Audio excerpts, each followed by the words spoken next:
शाम हो चुकी थी। काले कौवे चांद की ओर उड़ रहे थे। जंगल का हर जानवर जानता था कि यह हैलोवीन की रात है। वह भी वहां मौजूद था। वह अपने पिछवाड़े में खड़ा था और चांद को देख रहा था, जो चमकीले सफेद रंग में चमक रहा था। पिछवाड़ा जंगली और उजाड़ सा लग रहा था। उसने अपनी हारमोनिका उठाई और उसे अपने होठों के बीच रखा। ऐसे होंठ जो टूटे हुए कांच जैसे थे, मानो रेत के नीचे छिपे हों। उसने अपना वेस्ट उठाया और उसे अपनी पीठ पर पहना, जो तने हुए धनुष की तरह झुकी हुई थी। उसने अपने पुराने जूते पहने, काले रंग के, जिनके किनारे फटे हुए थे। फिर उसने एक छोटी बोतल उठाई जो एक पुरानी फीकी पड़ी मेज पर रखी थी, जिस पर खरोंचे और नाखूनों के निशान थे। उसने खिड़की खोली, खिड़की के किनारे सीधा खड़ा हुआ और नीचे कूद गया। फूप! वह नीचे गिर पड़ा। अचानक उसके कंधों के नीचे से दो बड़े पंख निकल आए और वह छतों के ऊपर ऊंचा उड़ने लगा, अपने शिकार की तलाश में नीचे की ओर बढ़ता हुआ। तैरता हुआ चांद, जो अब डरावना और धुंधला लग रहा था, अचानक बादलों के पीछे छिप गया। वह पेड़ों के ऊपर उड़ते हुए एक टहनी से लटक गया।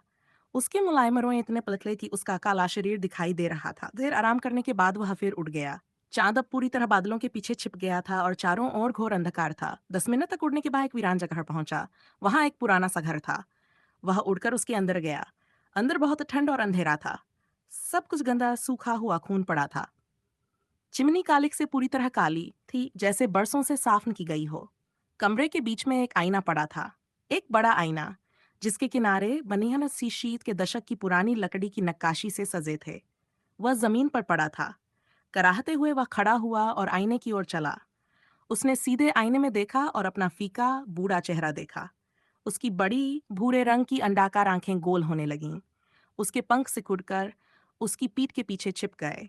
उसके नुकीले बिल्ली जैसे दांत इंसानी दारों में बदलने लगे। उसकी झुकी हुई पीठ सीधी हो गई और उसके कान छोटे हो गए। अब वह इंसान जैसा दिखने लगा था। उसने आईने में अपने बिल्कुल नग्न शरीर को देखा और उसकी आंखों से एक आंसू बह निकला। फिर वह एक मेज की ओर गया, जहां कई बोतलें रखी थीं। उसने एक बोतल उठाई और सावधानी से खोली।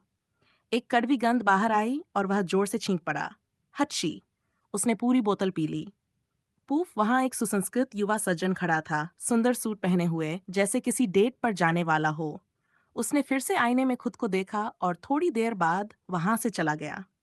सड़कों पर घरों और पेड़ों को नकली कद्दुओं और भूतों की सजावट से सजाया गया था। पूरी शहर को हैलोवीन के त्योहार की जानकारी थी। वह सड़कों से होता हुआ हैलोवीन पार्क की ओर चला। पार्क लोगों से भरा हुआ था। बच्चे नकली हैलोवीन मास्क पहनकर इधर-उधर दौड़ रहे थे।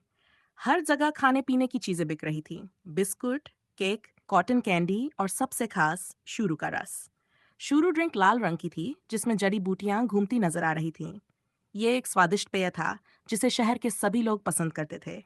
वह भी वहीं था। वह चारों ओर देख रहा था, लेकिन उसे वह नहीं मिली।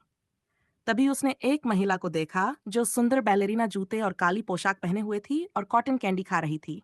उसे देखते ही उसके भीतर शर्म की लाली दौड़ गई। वह उसके पास गया और शालीनता से अभिवादन किया। महिला ने भी मुड़कर शालीनता से जवाब दिया, हाय, मैं अमीरा हूँ। और आप? ड्रेविन, आपसे मिलकर खुशी हुई। तो आपको हैलोवीन पार्क कैसा लग रहा है? अमीरा ने पूछा। काफी अच्छा, वह मुस्कुराते हुए बोला। अमीरा को अभी यह नहीं पता था कि उसके साथ क्या होने वाला है। दोनों एक शांत जगह की ओर चले, जहां कोई नहीं था। इस साल पार्क को बड़ा किया गया था और अमीरा ने नए आकर्षण देखे। भूतिया घर, भूल भुलैया और सबसे खास रोलर कोस्टर। एंड जो भूत डरावना लग रहा था, वे दोनों एक बेंच पर बैठ गए। ड्राइवर ने उसका हाथ चूमकर प्रभाव जमाने की कोशिश की। अमीरा को यह अजीब लगा और उसने तुरंत अपना हाथ खींच लिया। ड्रेविन ने पूछा कि क्या वह उसके लिए कुछ खरीद सकता है। अमीरा ने मना कर दिया और कहा कि वह उससे बातें करना चाहती है। ड्रेविन ने पहले गले मिलने की बात की और अमीरा ने हामी भर दी। धीरे धीरे ड्रेविन ने अपनी बाहें उसके कंधों के चारों ओर डाल दी और अमीरा ने भी ऐसा ही किया। जैसे ही वेगले मिले, दो बेहद नुकीले दांत बाहर निकल आए। अमीरा ने अपनी गर्दन पर कुछ तेज महसूस किया और अपने बैग की ओर हाथ बढ़ाया। अपने बाएं हाथ से उसने एक चाकू निकाला और तेजी से ड्रेविन की छाती में घोंप दिया। ड्रेविन कराहता हुआ जमीन पर गिर पड़ा। ऐसा लगा मानो पूरा पार्क अमीरा की इस कार्रवाई से सहमत हो। हवा तेज चलने लगी। बादल काले पड़ गए और हल्की बारिश शुरू हो गई। पार्क में मौजूद लोग शरण लेने लगे। ड्रेविन जमीन पर कराहता रहा। अमीरा खड़ी हुई, अपनी गर्दन से बहते खून को पोंछा और दौड़ती हुई घर की ओर चली।